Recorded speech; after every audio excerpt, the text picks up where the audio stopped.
Well, last week when Priyanka met officials from the United Nations Refugees Agency, their biggest concern was the lack of foreign aid, something that could eventually lead to some phasing out of critical services.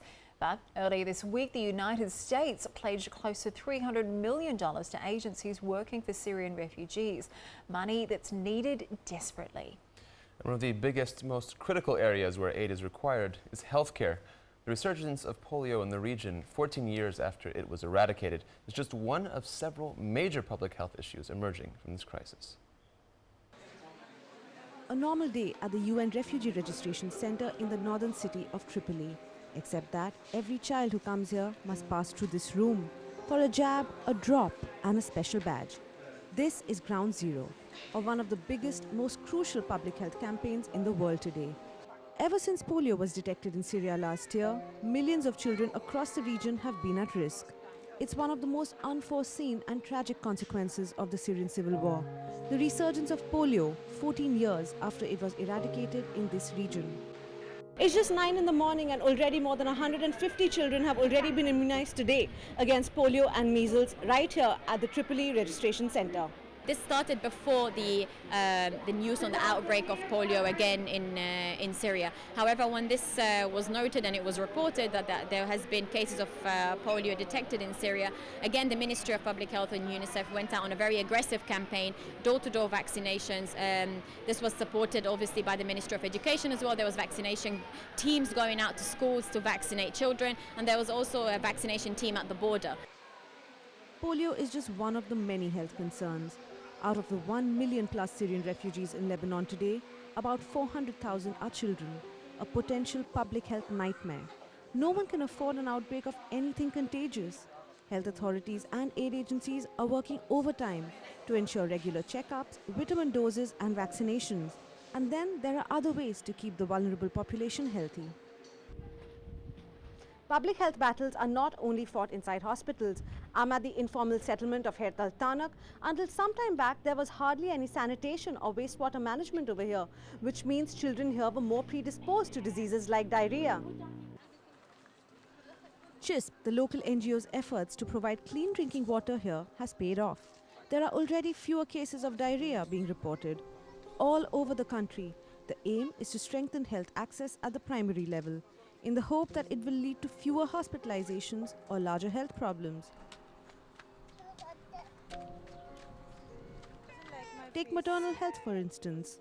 The International Medical Corps managed to bring down the number of cesarean sections in hospitals by 13%, simply by giving women free health checkups during their pregnancy. In 2014 alone, more than 26,000 patients have received free or subsidized healthcare at the primary level. But that is just one part of the story. When it comes to secondary or long-term healthcare, aid agencies just don't have the money.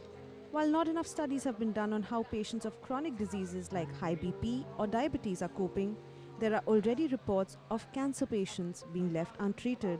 It's a catch-22 situation. It's a very tough choice. Healthcare is extremely expensive, particularly in Lebanon, which is a highly privatized system. So we really can't meet all health needs. What we've had to do is prioritize primary health care over secondary health care, because primary health care we can have a greatest impact for comparable cost. That means that for secondary healthcare hospitalization, we can only treat those with emergency life-saving needs. We know that a complicated cancer treatment, for example, could cost $100,000, but for that amount of money, we could provide primary healthcare to 10,000 children. So these are the kind of very difficult comparisons and choices we have to make on a daily basis. This dilemma of choice is not limited to aid workers. Everywhere I went, I saw pregnant women. In a place where birth control is freely available and advocated at the primary health centers, it seemed to defy logic. But health workers on the ground had an interesting explanation. Women are provided with food aid if they are either pregnant or breastfeeding. And so we've noticed that it's become more difficult to provide family planning services and contraceptive methods for women because they feel that this will keep them included in receiving food packages. As aid dries up, the desperation on the ground is increasing. Add to that the post-traumatic scars that most refugees had already carried in with them when they fled Syria, and it's a tinderbox. In Lebanon, there was a very big mental health gap, and usually what we're trying to promote in all countries is that mental health has to be provided at the first step at the primary healthcare level. So there needs to be an integration of mental health services within PHCs in a general level within all countries. We're also treating torture victims or torture survivors. You have people that have PTSD, traumatic stress disorder. You have people, because of the stress of the environment and the fact that it's been so overcrowded with decreasing services, we're also seeing that aggression has risen amongst the population towards one another. So mothers towards their children, wives with their husbands, and so forth. And GBV, gender-based violence, is on a high. And while more than 26,000 free mental health consultations were given to patients last year, there is an even bigger focus on community and self-help groups. Sometimes kinship and a shared story of loss is the best way to cope with one's tragedies. And then there is this group, all Syrian refugees who had to flee overnight, leaving behind their homes and lives.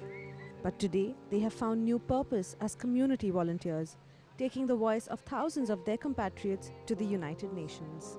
أنا ماني معاق عقليا، بس إنه هاي مو إعاقة، هيدي بتخليني في لسه إرادة إني أحقق كل شيء، أشتغل كل شيء. كثير حلو إنك تقدري تساعدي الناس، كثير حلو إنك تقدري تعملي دور حتى ولو كان بسيط، بس هو بالنهاية حيكون كثير فعال.